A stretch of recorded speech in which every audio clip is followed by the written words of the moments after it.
कलयुग के साथ परीक्षित की भेंट हो गई।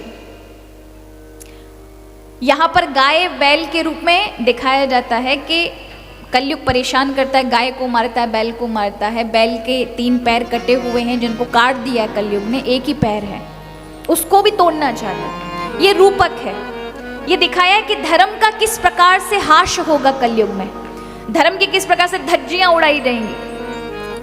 गौ के रूप में पृथ्वी को किस तरह से लोग शोषण करेंगे, पृथ्वी का, उससे निकालेंगे, अनाज निकालेंगे, जल निकालेंगे, बाकी जितने भी खनिज पदार्थ इत्यादि धातु सब निकालेंगे। लेकिन उस गाय को केवल दूध ही नहीं निकालना है, घास भी खिलानी जरूरी है जिससे वो बच सके।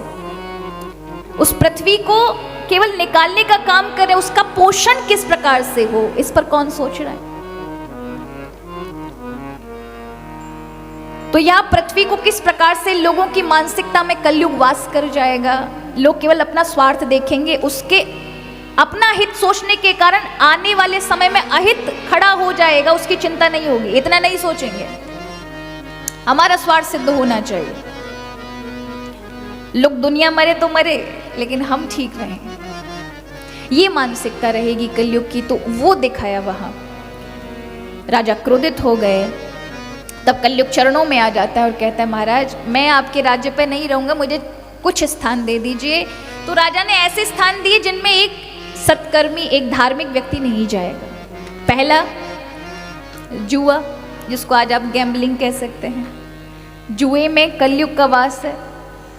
दूसरा, जहां मदिरापान की जाती है वहां कलयुग रहेगा। मदिरापान तो महाराज पुराना वाला नशा है, आजकल तो जितने भी नशे हैं उन सब में कलयुग का वास है। तीसरा, यहां स्त्रियों का नाम आया है, इसका अर्थ है जिनके चरित्र पवित्र नहीं है, जो चरित्र से शुद्ध नहीं है, ऐसी स्त्रियों का, यानी ऐसी महिलाओं का, चरित्रहीन महिलाओं का या चरित्रहीन पुरुषों का संग नहीं करना चाहिए। तीसरा स्थान दिया जहां कलयुग रहता है। और चौथा, जहां मांस इत्यादि खाया जाता है, जहां हिंसा की जाती, वहां कलयुग रहता है।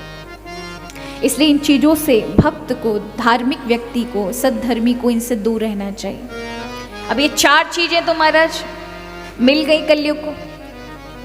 5वें के लिए उसने कहा, महाराज आपने सब गलत गलत चीजें दी, इन पे कोई जाएगा ही नहीं, तो मेरा तो शासन ही नहीं चल सकता, तो आप कोई अच्छी चीज दीजिए। मेरे में अवगुण ही नहीं है, बहुत अच्छे गुण भी हैं मुझ में। सत्युग, त्रेता, द्वापर इत्यादि में भगवान प्राप्त नहीं हो सकते। इतनी तपस्या करने के बाद मेरे तो केवल नाम लेंगे उस भर से तर जाएंगे, कम से कम इसके लिए तो एक अच्छा सा जगह दीजिए। तब राजा ने स्वर्ण दे दिया। स्वर्ण माने सोना। कौन सा सोना? क्योंकि अगर राजा ने सोना दिया तो फिर सोना चांदी तो पहनना बंद कर दो। तो आप सभी आज दान करके जाना, सभी सोना वो ना, क्योंकि सोने में तो कलयुग का वास है। क्या करेंगे आप पहनकर? कल से प्लास्टिक पहन कर आना। कौन कौन बनने कल से प्लास्टिक पहन कर आएगा? कोई नहीं ले रहा महाराज, बस मैं तो मजाक कर रही हूँ। अरे सब पे होता है, ऐसा कोई नहीं है। कलयुग में सबके पास कुछ ना कुछ है। स्वर्ण का तो अपने पास रखेंगे। क्यों? स्वर्ण भी अगर आपके पास कुशान नहीं है, कहीं नहीं मिलती, तो अगर स्वर्ण की अंगूठी पड़ी है तो भी आप यज्ञ इत्यादि धार्मिक कृत्य कर सकते हैं। सोना इतना पवित्र है, शुद्ध है। तो यहाँ कलयुग का वास स्वर्ण में है, तो वो स्वर्ण में है जो अनैतिकता से कमाया जाए, उस धन में जो नीति पूर्वक नहीं है, छल से, प्रपंच से, मार के, पीट के, धोखाधड़ी से, इस प्रकार से जो धन कमाया जाए, उससे जो भी कुछ बनाओगे वो स्वर्ण में ही आएगा।